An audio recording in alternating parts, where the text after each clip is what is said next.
پھر ہمارا تعلق قرآن سے ٹوٹ گیا یا توڑوا دیا گیا، وہی جیسے میں نفس و شیطان کے بارے میں کہہ رہا ہوں. ہم قرآن نہیں پڑھتے. قرآن وہ چیز ہے کہ اس میں اتنے پر تاثیر مضامین ہیں کہ اگر ہم اس کو ترجمہ تفسیر سے پڑھیں تو دل کی دنیا ضرور بدلے گی، کیونکہ اللہ کا کلام ہے.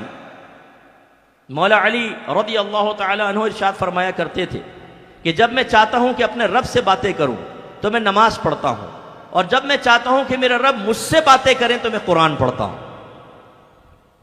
ہم نے قرآن پڑھنا چھوڑ دیا. ہمارے کتنے سارے نوجوان یہاں ایسے بیٹھے ہوں گے، ہمارے محلے میں مجھے سن رہے ہیں، ہماری بہنیں سن رہی ہیں، جنہوں نے ایک دفعہ بھی زندگی میں پورے قرآن کو ترجمہ اور تفسیر سے نہیں پڑھا.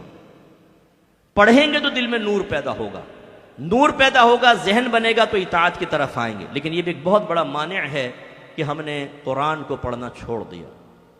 حالانکہ اللہ تعالیٰ نے اپنے حبیب کی مدح میں ارشاد فرمایا کہ یتلو علیہم آیاتہ ویزکیہم ویعلمہم الکتاب والحکمہ.